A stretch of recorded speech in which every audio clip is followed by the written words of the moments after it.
마태복음 13장 6절에서 9절 말씀을 가시고 다시 기회를 이와 같은 제목으로 잠시 은혜를 받도록 하겠습니다.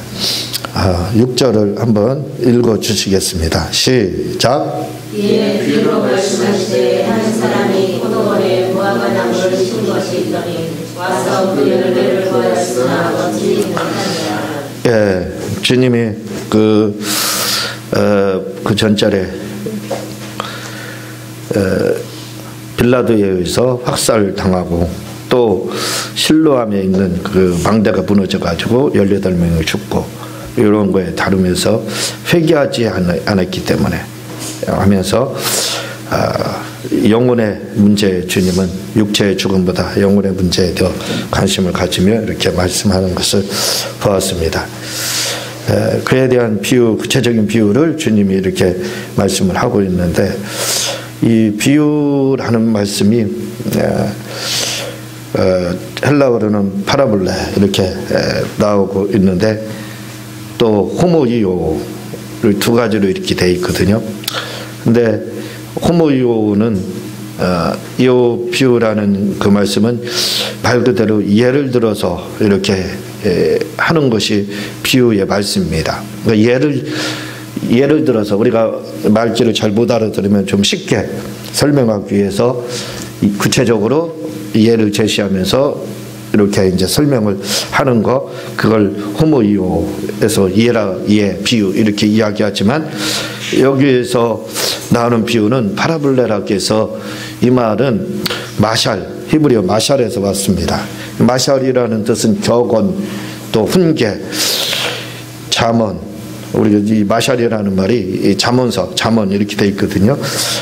또 속담 이렇게 돼 있습니다. 그러니까 쉽게 말하면 훈계, 격언 이렇게 하지만 우리가 알아듣기 쉬운 말로 하면 속담, 내려오는 속담 이렇게 보문들인데 거기에서 온 것이 뭐냐면 바로 이 파라볼레라고 하는 이 비유입니다.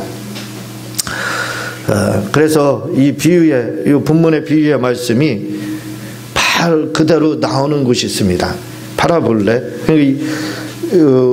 예를 들고 있지만 이에 드는 부분이 벌써 성경에서 주님은 성경을 인용해서 지금 이 부분을 예를 들고 있습니다. 그게 바로 이사야 5장이에요. 이사야 5장에 보면 이와 같은 말씀들이 그대로 나오고 있습니다. 그래서 여러분 간주 성경을 보게 되면 그 옆에 보면 이사야 5장 2절 이렇게 써 있을 거예요.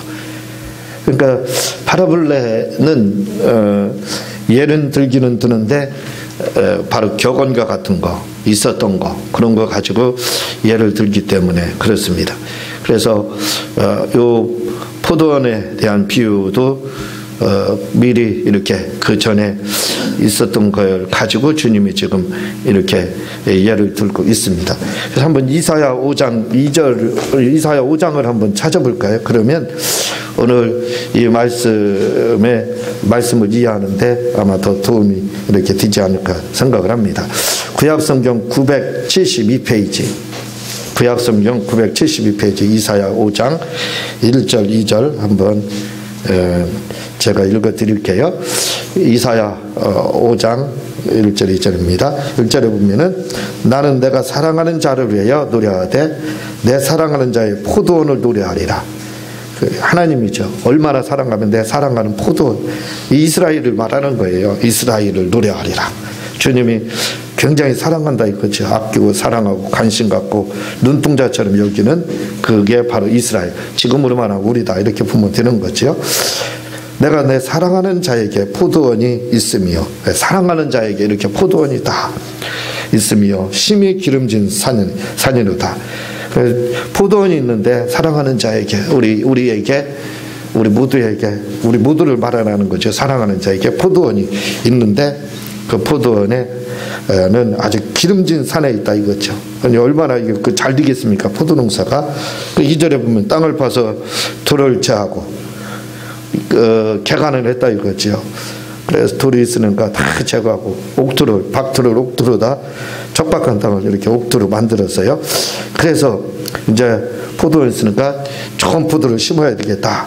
그래야 수출을 하잖아요. 그래서 극상품 포도나무를 심었도다. 최고의 포도나무, 맛 좋고 질 좋고 양질의 이러한 포도나무를 좋은 기름진 땅에다 심었으니까 얼마나 잘 되겠어요. 그리고 그 중에 망대를 세웠고 초수를 세웠어요. 왜냐하면 여우나 이런 것들이 와서 혹시 해칠까봐. 또 그 안에 술틀을 팠도다. 또 좋은 포도맥 이렇게 해놓고 옆에다 해놓고 다 갖춰놓고 최고의 신형으로다, 이렇게 새 신형으로다 만들어 놓고 포도 농사를 지은 겁니다.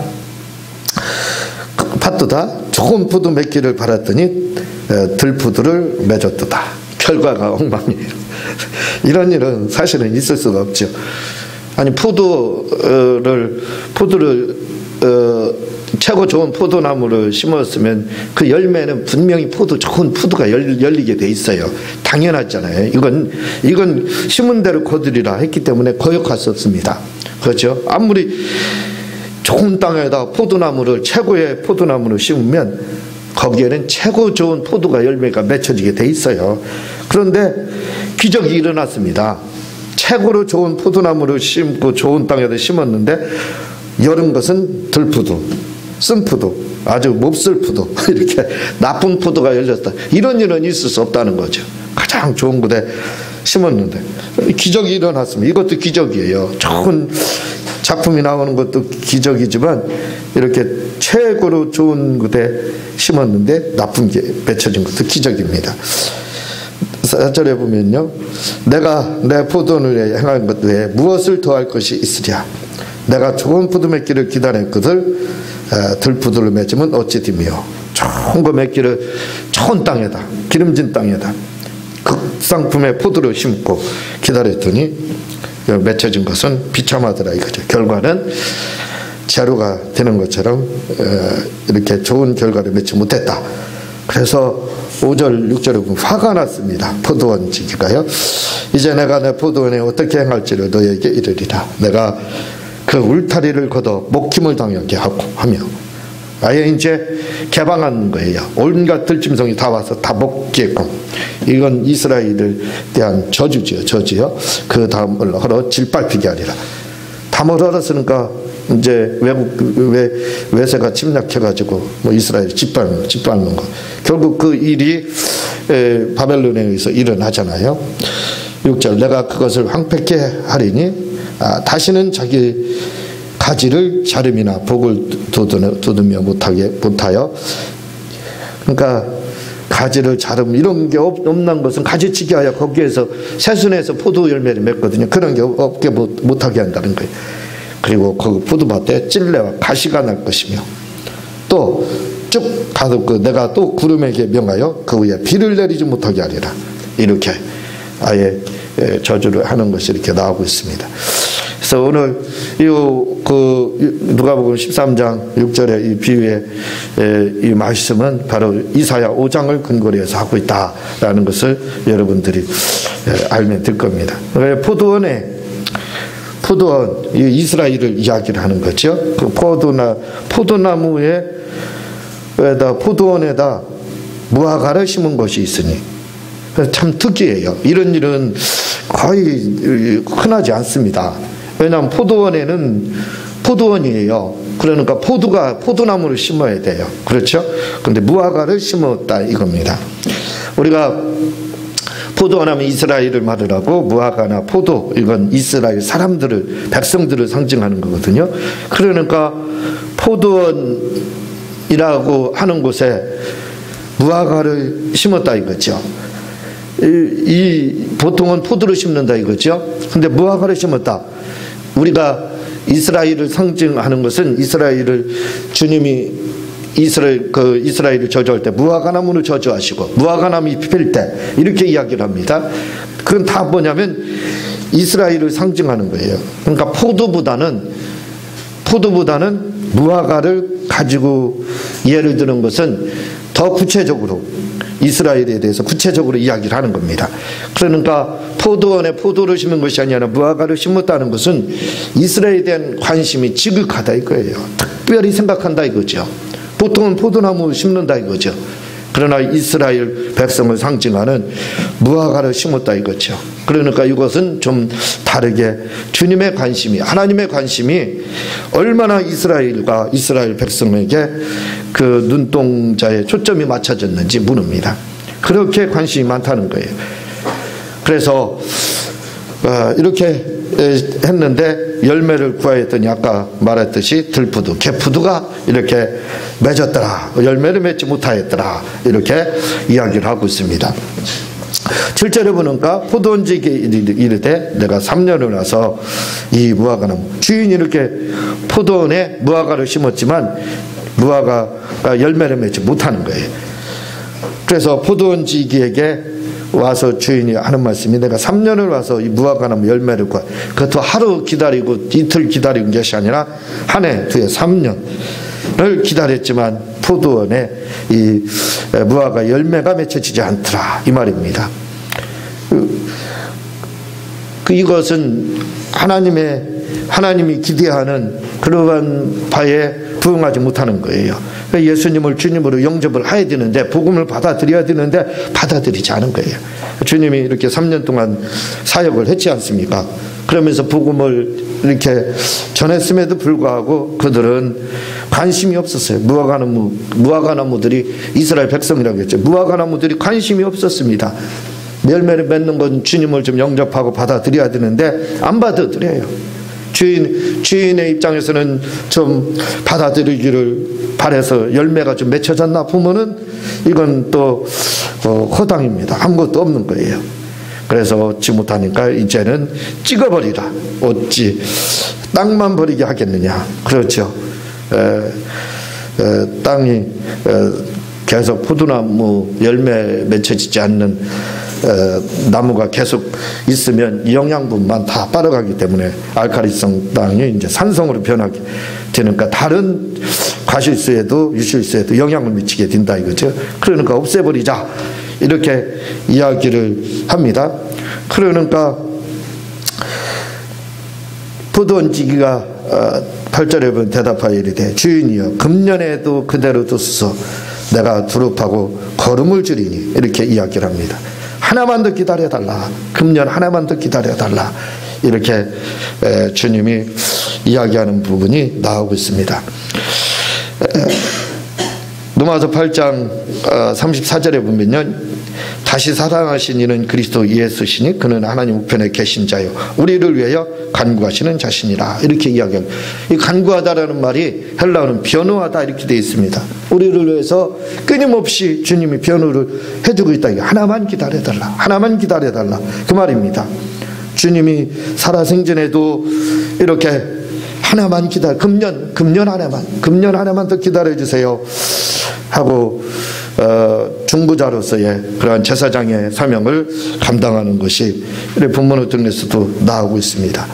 우리가 창세기 18장에 보면은 아브라함에게 세 천사가 나타났죠. 그 중에 이제 한 분은 여호와 하나님이셨고요. 두 천사는 소돔과 고모라를 먼저 멸망하러 가고 그 다음에 아브라함과 여호와 하나님만 나와서 이야기를 하는 부분이 나오고 있습니다.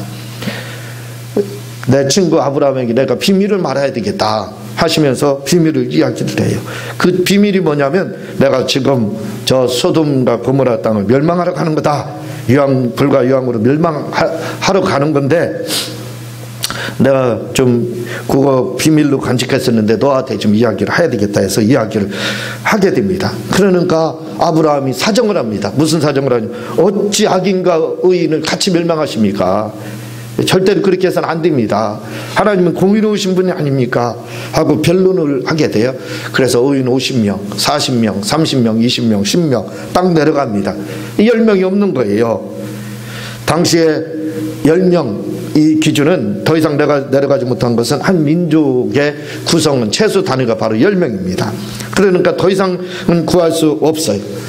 변론을 할 수가 없었습니다. 그래서 거기서 멈추고 몇 명만 노세 이런 그 아내와 두 딸 이렇게 해서 소활성으로 피하게 하는 부분이 이렇게 나오고 있습니다. 그런 심정으로 지금 주님이 롯을 위해서 간구하는 의인 롯을 위해서 아브라함이 간구하는 그 심정 잘못하면 자기 조카 롯이 죽게 됐잖아요.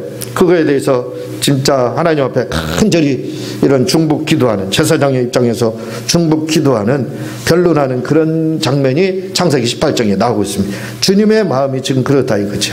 그렇게 주인에게 하나만 기다려달라 이렇게 이야기하면서 9절에 이후에 많이 열면 좋거니와 그렇지 않으면 찍어버리소서 이렇게 변론하는 것이 본문에 이렇게 나오고 있습니다.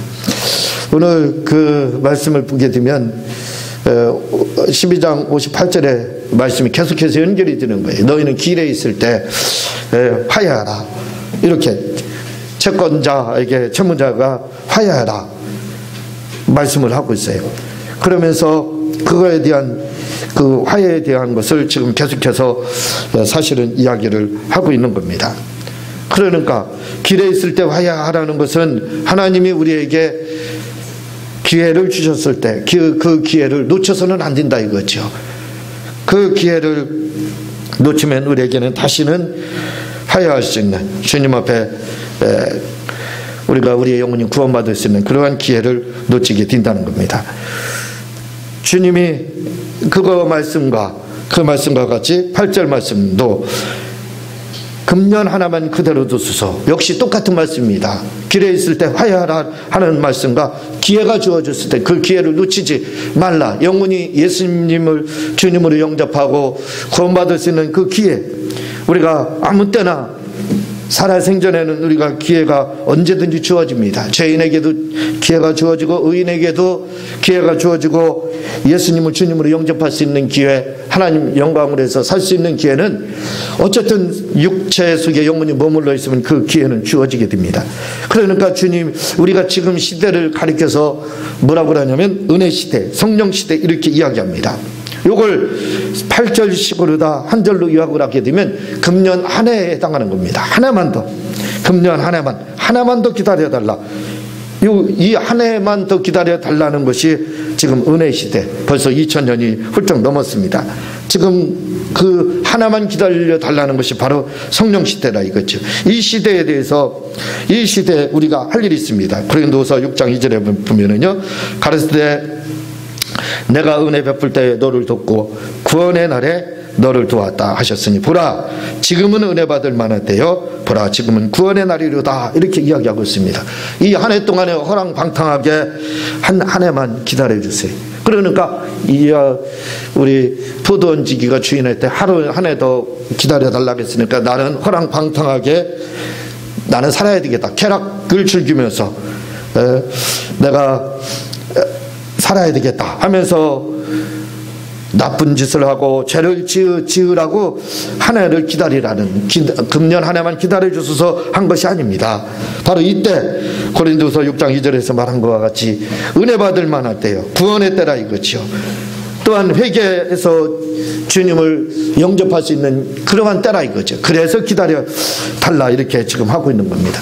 다시 말하면 주님이 우리에게 다시 한번 기회를 주고 있다고 보면 되는 겁니다. 주님은 우리에게 항상 기회를 주십니다. 소돔과 고모라 말씀을 드렸지만 멸망의 때도 그냥 갑자기 어느 날 갑자기 주님이 속히 오리라 한 것처럼 속히 와서 도적같이 와서 갑자기 멸망시킨 게 아니에요. 그렇게 주님은 오시지 않았습니다. 소돔과 고모라 때도 아브라함에게 이미 이야기를 해줬어요. 이렇게 될 거다 하고 이야기를 해줬습니다. 뿐만 아니라 노아의 때도 역시 똑같습니다. 하나님은 어느 날 갑자기 비가 내려가지고 홍수로 다 멸망시킨 게 아니에요. 그들에게도 하나님께서는 기회를 주셨습니다. 노아를 통해서 끊임없이 그들에게 회개하고 돌아올 기회를 주었어요. 그러나 그들은 복음을 받아들이지 않았습니다. 지금도 그렇다 이거죠. 지금도 바로 우리가 주님이 하나만 기다려달라는 이 주님의 이 변론으로 인해서, 이 주님의 이 변호로 인해 가지고 지금 이렇게 2000년이라는 기간, 은혜의 시간이 아직도 남아있다 이거죠. 이 시대에 우리가 할 것은 바로 예수님을 주님으로 영접해야 됩니다. 계시록을 나가고 있지만 계시록에 보면은 7개 교회가 나옵니다. 그 중에 5교회들에게 주님은 항상 기회를 줬어요. 회개하라 하고 기회를 주고 있습니다. 회개하고 만약에 돌이키지 않으면 내가 너희와 싸우리라. 회개하고 돌이키지 않으면 내 촛대를 옮기리라. 이렇게 말씀을 하셨지, 그냥 어느 날 갑자기 촛대를 옮기고 어느 날 갑자기 나타나서 도적같이 임해가지고 싸우고 그렇게 하지 않았습니다. 그렇게 말씀하시지 않았어요. 언제나 하나님은 회개할 기회를 이렇게 주셨습니다. 왜? 이때가 바로 은혜 시대이며 성령의 시대이기 때문에 지금 우리가 예수님을 주님으로 영접할 수 있고 하나님께 영광을 돌릴 수 있기 때문에 그렇습니다. 마태복음 26장 74절에 제가 저주할 때 저주하며 맹사여 가로되 내가 그 사람을 알지 못하노니 닭이 곧 울더라. 베드로의 그 세 번 부인에 대해서 이렇게 나오고 있습니다.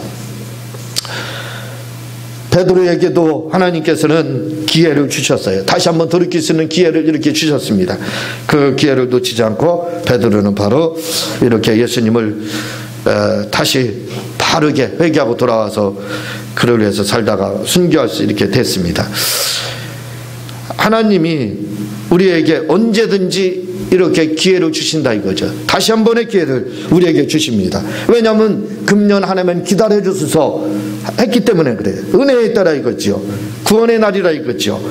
성령의 시대라 이거죠. 아직도 우리에게 가능성이 있다 이겁니다. 구원받은 가능성이 있고 하나님 영광을 위해서 살 수 있는 그러한 기회가 있습니다. 제가 질병에도 병을 치료받는데도 하나님은 우리에게 언제든지 치료받을 수 있는 기회를 줘요.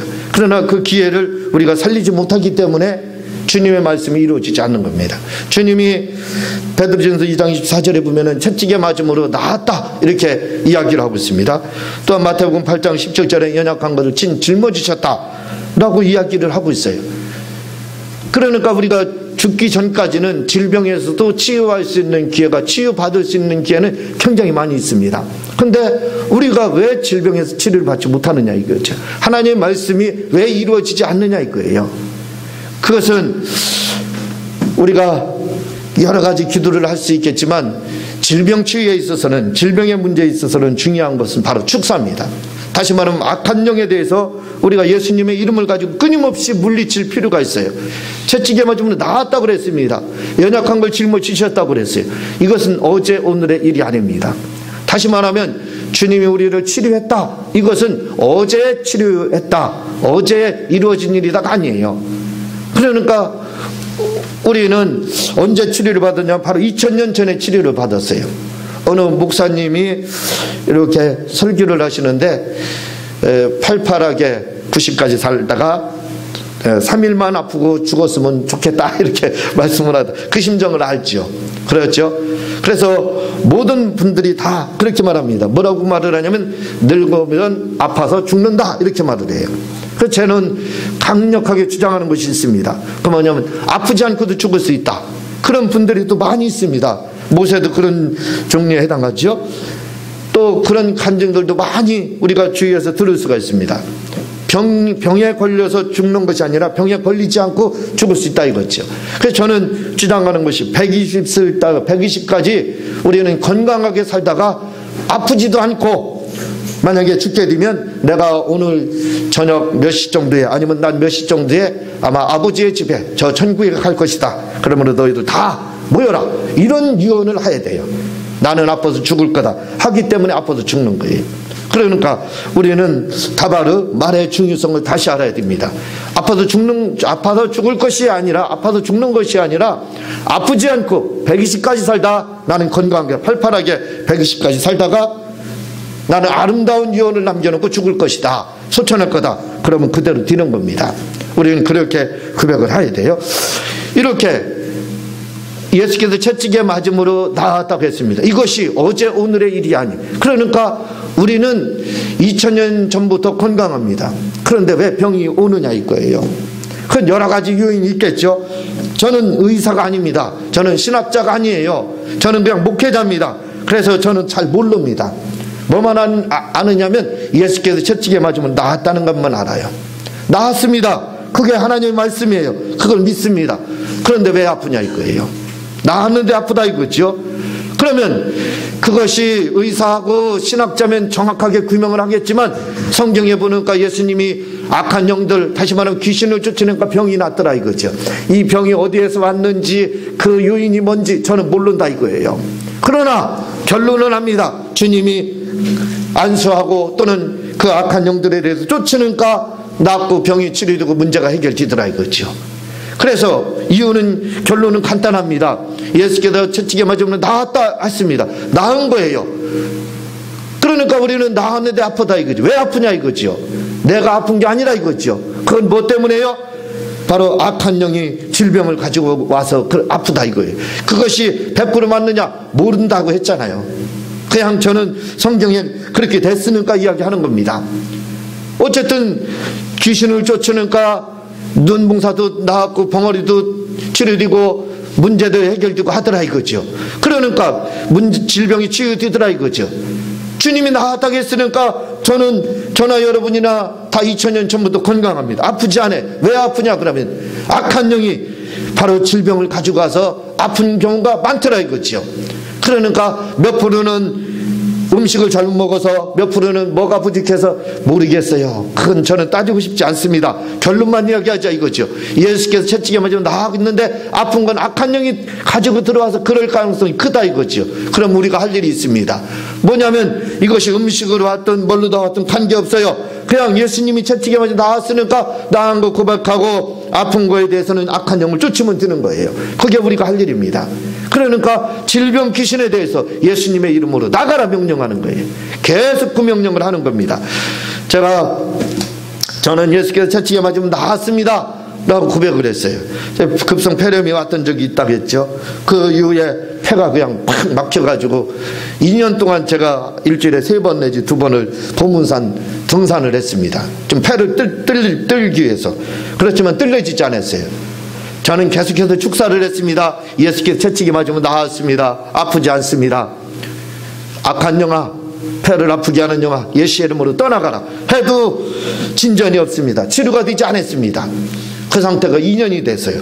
저는 포기하지 않고 2년 동안 계속했어요. 그랬더니 놀라운 일이 일어났습니다. 이것이 귀신에 의해서 왔던 어쨌든 다른 요인에 의해서 왔던지 저는 몰라요. 그냥 모르고 축사만 한 겁니다. 예수님의 이름으로 떠나가라고요. 근데 아버님이 어느 날 봉사물 캡슐로 만들어 가지고 이거 갖다 한번 먹어보라는 거예요. 몸에 좋다고. 그게 뭔지도 잘 몰랐습니다. 당시에는. 그냥 죽을래 몇 알 먹어야 되느냐고 했더니 5살을 먹으래. 제가 보기엔 5살 먹으면 너무 많이 먹는 것 같아요. 그래서 2알을 먹었습니다. 2캡슐을 먹었는데 저는 이게 약을 먹으면 증상이 그 효과가 바로 와요. 굉장히 민감해요. 약에 대해서는요. 영적으로 민감해서 얼마나 좋을까 우리 그 목사님처럼. 그런데 그렇지가 못해요. 근데 약에 대한 민감함은 굉장히 빠릅니다. 바로 효과가 오는 거예요. 내가 너무 힘들어가지고 벽에를 비고 누워 있었어요. 그런데 누워있는 한 15분 동안요 놀라운 일이 일어나는 겁니다. 그렇게 축사를 하고 명예도 낮지 않았던 것이요 오른쪽에서 뻥 소리가 나면서 뚫렸습니다. 조금 있으니까 왼쪽에서 뻥 소리가 나면서 뚫려서 바로 그날 20분 만에 그 막혔던 폐가 뻥 뚫렸어요. 이런 일들은 그 이후에도 계속이 됐습니다. 한두 번이 그런 일들이 있었던 것이 아니에요. 여러분들은 어떻게 생각할지 모르지만 성도들이 목회자들은 그런 게 있어요. 성도들이 괴로워하고 고난당하면 견딜 수 없습니다. 너무 고민이 돼요. 그래서 너무 고민을 하며 기도하다 보니까 다시 막 가슴이 아픈 거예요. 이 가슴이 아픈 게 진정이 안 되는 거예요. 때로는 예수님의 이름으로 명령하니까 뚫릴 수도 뻥하고 뚫려서 해결된 경우도 있지만 또 어떤 때는 되지 않는 거예요. 그런데요 축사는 계속했습니다. 예수의 이름으로 명하느니 가슴 아프게 하고 하는 이 더러운 귀신아 예수의 이름으로 떠나가라 나오면서 떠나가라 이렇게 계속을 했어요. 그랬더니요 안 떠나는 겁니다. 그대로예요. 아무리 명령을 해도 그대로입니다. 그런데 우리 집사람이 금요일마다 오정동 시장을 갔는데 가을철이었어요. 근데 내동 다른 과일을 샀는데 그날은 뽕나무 오디 있죠. 그걸 우리는 시골에서는 충청도는 오돌개라고 했었습니다. 그 오디를 샀어요. 어디를 사가지고 집에 왔나? 그 가정인가? 어디를 사가지고 그걸 먹었어요. 제가 굉장히 빠르다고 했잖아요. 몇 알을 먹자마자 바로 효과가 왔습니다. 그 통증이 가슴에서 싹 사라지는 거예요. 제가 그래서 알았어요. 뭐라 그러냐면 한국에 블루베리가 있다. 그게 바로 뽕나무 오디다 하는 걸 알았어요. 뽕나무 오디가 얼마나 보면 좋은지 몰라요. 그래서 뽕나무 오디를 먹고 그냥 놔뒀어요. 그 자리에서. 너무 신기하죠? 그 2번, 3번도 아닙니다. 몇 번은 그냥 한 번에 몇 번 그냥 몇 개를 먹었는데 바로 나서 버렸어요. 놀랍죠? 그런 일들은 한두 번 있는 게 아닙니다. 제가 이번에 계시록을 이렇게 연구를 하면서 말씀드렸죠. 얼마나 많은 공격들이 왔는지 몰라요. 이 어깨가, 왼쪽 어깨가 박수를 묻혔다는 거예요. 그래서 제가 박수를 잘 안 쳤어요, 요즘에. 이게 50견인지 어떻게 됐는지 모르지만 어깨가 탈골된 것처럼. 그래서 예수의 이름으로 명하는 어깨 아프게 하는 귀신아 떠나가라. 어깨는 맞춰져라 하니까 따릉 맞춰져요. 근데 다시 빠지는 거예요. 그래서 어깨를 올릴 수가 없었어요, 이게요. 왜냐하면 이게 이렇게 하면 아파요. 지금 이렇게 잘하고 있지 않습니까? 지금은 괜찮다 이 말이에요. 그런 막 공격들이 계시록을 준비하면서 왔어요. 왼쪽에 무릎도 또 역시 그런 증상이 오는 거예요. 아무리 예수님의 이름을 가지고 더러운 귀신아 나는 예수께 채찍에 맞으면 이처럼부터 나 건강 아프지 않다. 너 나가라 명령을 해도 안 나가는 거예요. 때로는 나갑니다. 뼈가 맞춰지라고 하면 때로는 맞춰져서 따닥 소리하면서 맞춰져가지고 치료받은 걸 여러분들에게 이야기했어요. 근데 안 되는 거예요. 그래서 제가 또 약초에 대해서 관심이 있어가지고 약초를 보지 않습니까? 그래서 이제 거기에 맞는 거, 이 생강나무가 우리 아버님이 생강나무를 드시고 좋다고 그랬어서 생강나무를 좀 한번 먹어볼까 해가지고 먹었는데요. 그거 먹자마자 그냥 나서버렸어요. 99.9%. 아직 100%는 아닌데 99.9%가 나왔어요. 왼쪽. 그리고 왼쪽 다리도 계속 축사를 해도 안 났습니다. 안 났어요. 그래서 관절염도 약초로 다 해가지고 해도 안 났어요. 그래서 위령선하고 적분목으로 만든 것이 한을 만들어놓은 게 있어요. 이거 먹으면 한번 나서 보려나? 해서 그걸 먹었더니 바로 좋아지기 시작하는 거예요. 지금 다 낫지는 않았지만 90% 가까이가 이렇게 나았습니다. 간신히 계단을 올라가고 그랬어요. 여러분들에게 이야기는 하지 않았지만 제가 계시록 세미나를 개최하면서 이런 공격들이 많이 있었다 이렇게 이야기했거든요. 제가 이 말씀을 왜 드리는 줄 아세요?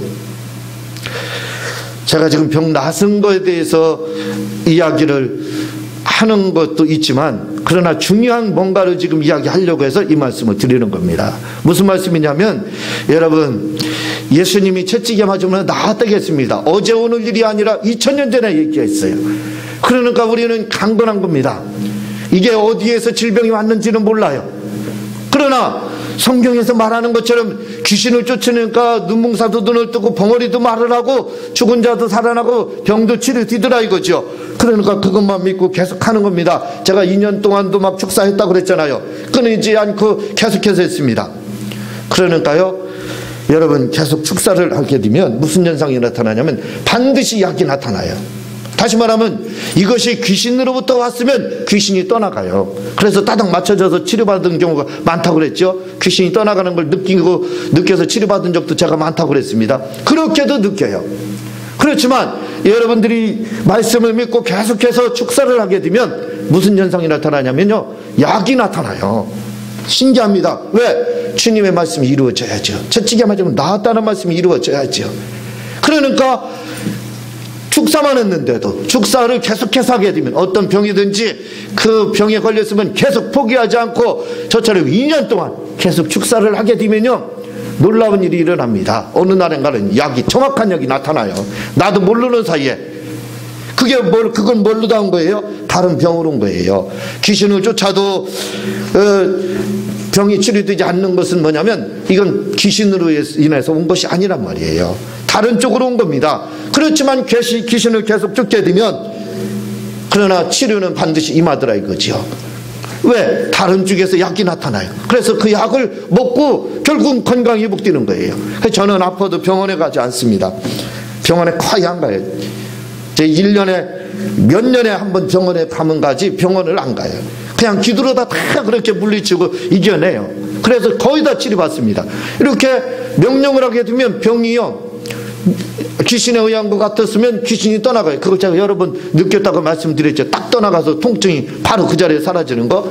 그렇게 해도 치료돼요. 그러나 이게 귀신으로부터 오지 않고 다른 요인으로부터 올 때는 축사만 하더라도 하나님의 약속의 말씀이 채찍에 맞으면 나았다는 말씀이 이루어지기 위해서 약이 나타나요. 왜? 치료의 기회를 주시는 겁니다. 하나님이. 왜? 지금은 성령 시대, 은혜 시대예요. 기회를 주십니다. 하나님께서 끊임없이 기회를 주셔요. 그래서 치료받을 수 있는, 말씀이 그대로 이루어질 수 있는 그 기회를 주셔요. 제가 지금 오늘 말씀드리고 싶은 건 그겁니다. 우리가 병에 걸렸을 때 계속해서 할 일이 있습니다. 계속 축사를 해보세요. 그게 신학자가 되고 의사가 돼서 말하지 마세요. 그냥 성경을 믿는 자가 돼서 이야기해보세요. 귀신으로부터 안 와도 괜찮습니다. 한번 해보세요. 그러면요, 놀라운 일이 일어납니다.